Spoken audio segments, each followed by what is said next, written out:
Time for an update on this GMC. You can see those new air conditioner units up there on the top. I've switched that one because it did have one before, and then I just got done cutting the hole and put that second one there in the back. I had to relocate the strobe light.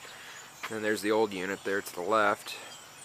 Try and flog that on Craigslist or something. So let's go inside. Yes, it's a mess, but there's been all sorts of work done in here. And it looks terrible, but lots of work going on in here. Put in a brake controller here, and that's for my new boat. I'm going to use this to pull it, and it's got electric brakes in the trailer.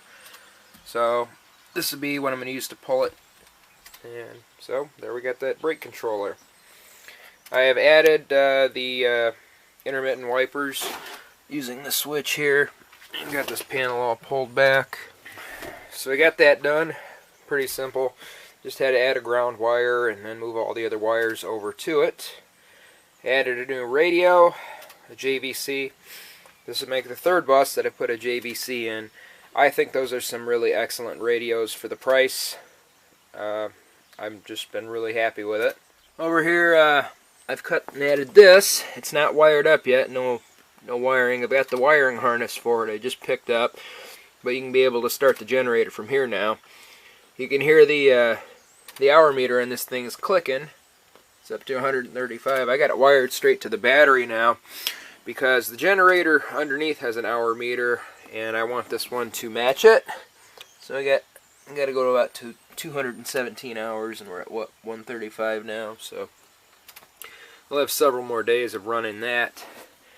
Well, this bus I found when I started going through, and I kind of figured this before. You can see these two speakers in the ceiling panel there. Bluebird wouldn't have normally done that. All my other buses that came with radios have speakers in the ceiling, so I think what happened was maybe the dealer installed a radio afterwards in this bus, and it probably didn't come with one from the factory. So basically, it didn't really have a radio system in it, so I am starting from scratch. I've got a Denon amp here. It's very old, but I bought it and a couple other amps at an auction. And, well, like I said, they're very old, and since I'm starting with a brand new system, I figured I'd wire it up. I got a couple speakers wired to this just to test it, but everything else is gone. I don't have any of the actual speakers that are going to go in here. I'm going to put a pretty kicking system in this thing. I've got this electrical panel all tore out because if you remember from before, the conduit, this blue thing here, ran out here and then was outside exposed. You can see the screw holes. And then came up here to the air conditioning unit. I don't like that, so that's why I drilled a hole there. I'm going to run the conduit right out of the box, and then you won't see any wires from there. And of course I'm going to add the switches for the air conditioner unit here. I'm going to relocate those. Probably put them right up here. That way you don't have to run any wiring back down over to the switch panel. You just leave it up there, reach up there, and keeps all the wires for that up top. You can see I've got the holes for speakers cut here. And this is to hold the registration. That was right here, so I moved that over. I haven't secured it yet because I'm going to take it off, because when I cut this hole, there's going to be a lot of hot metal flying everywhere, and it'll melt that. And so since there were already speaker holes cut there, I'm going to replace those because the JVC down there I actually got a good deal at ABC Warehouse, a whole kit, and it was very cheap. So it's 4 6.5s, so the two are already there. I'm going to replace those with the other JVC speakers. I'm going to put 2 6.5s back there. Up front on the header board is going to be those two 6x9s. And then I'm going to put 2 6x9s in the rear too. The 6x9s are going to come off of that Denon amp.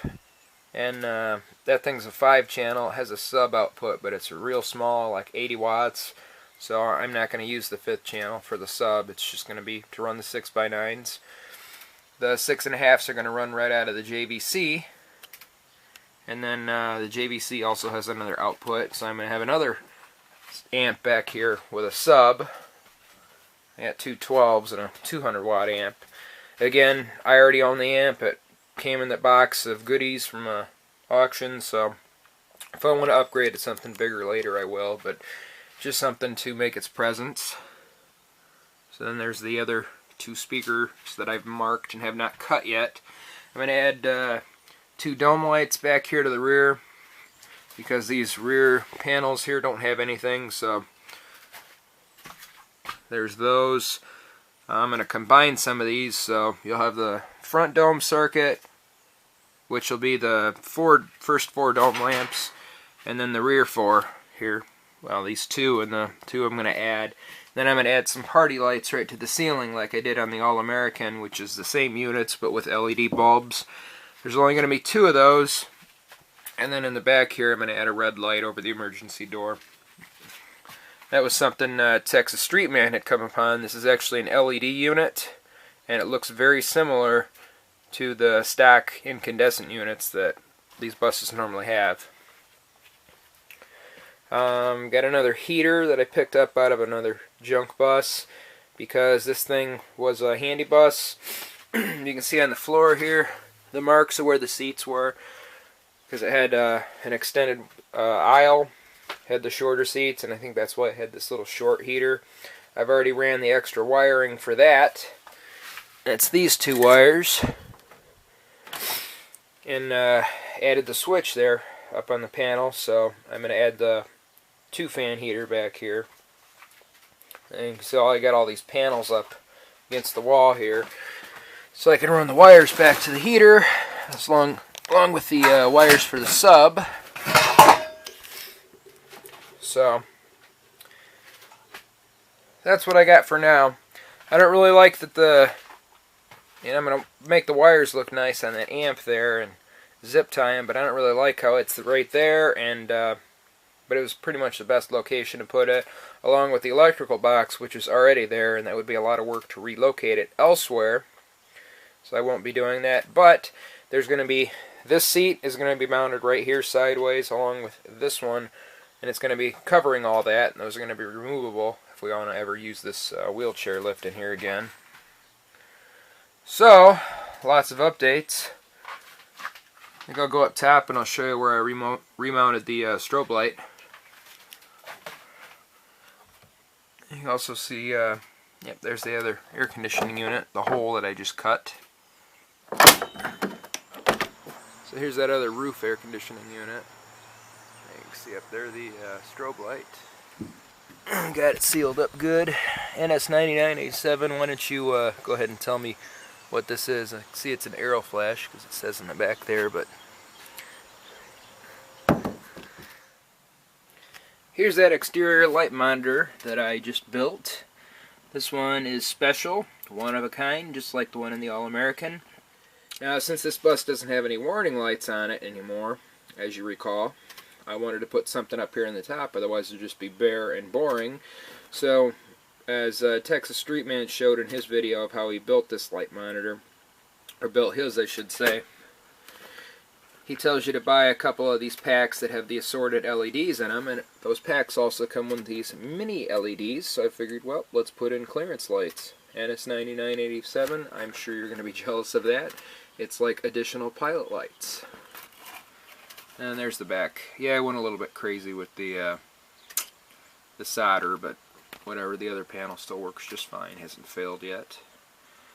But there's that. It's cool. I will light it in the next video when I install it. I'm waiting to install it again until I get those holes cut up there, otherwise it's going to throw sparks and shit everywhere, and probably leave a bunch of burn marks on this. We don't need that. And I will probably make an installation video illustrating what wires run up. As you can see, there's the wiring harness here that runs up from the body and goes up to the ceiling behind that panel. And like I said, I will probably indicate what wires by color. I'm sure they haven't really changed that much for the taillight circuit. So if I get this one installed, NS9987, yours is going to be next to install in your Bluebird, because Texas Street Man went through a lot of work to make this. I don't know, 8 to 10 hours of time put into this, because you're playing around and you fry a couple of LEDs and then you got to resolder and remove the ones that you fried and replace with new ones, and these are not fun to make. But thanks for sticking around for all this long video. I'll talk to you later.